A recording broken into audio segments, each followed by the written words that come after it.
Hi friends, మేమైతే night అంతా journey చేసి ఎర్లీ మార్నింగ్ వచ్చి గోవాకు రీచ్ అయ్యాను. సో మన ఆరంబోల్ బీచ్ దగ్గర మన రూమ్ అయితే తీసుకున్నాం. సో మార్నింగ్ లేచి ఫ్రెష్ అప్ అయ్యి, సో ఇప్పుడు టైం అయితే 11 అవుతుంది. ఇప్పుడే ఆరంబోల్ బీచ్లోకి అయితే ఎంటర్ అయిపోయినా. సో చూస్తున్నారు ఫ్రెండ్స్, ఇదంతా మొత్తం ఆరంబోల్ బీచ్. చూడండి ఫ్రెండ్స్, ఎంత ఫుల్ ఎంజాయ్ అయితే చేస్తున్నారు. ఆల్రెడీ ఇలా డిచ్ అయిపోయినట్టున్నారు, ఫోటోషూట్ తీసుకుంటున్నట్టున్నారు. అంటే లవర్స్ అనుకుంటా. చాలా మంది అయితే మస్తు ఎంజాయ్ చేస్తున్నారు గోవాలో.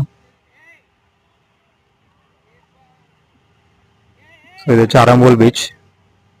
మొత్తం ఫారినర్స్ ఎక్కువ ఉంటారు ఇక్కడ. చాలా మంది మొత్తం ఫారినర్సే ఉంటారు. మొత్తం రష్యన్స్ ఎక్కువ ఉంటారు ఇక్కడ. సో మనకు లింక్ వచ్చేసి మన యూట్యూబ్ ఛానల్ ఉంది ఫ్రెండ్స్. మొత్తం ఫుల్ వీడియో ఉంటుంది యూట్యూబ్ ఛానల్, చూడండి.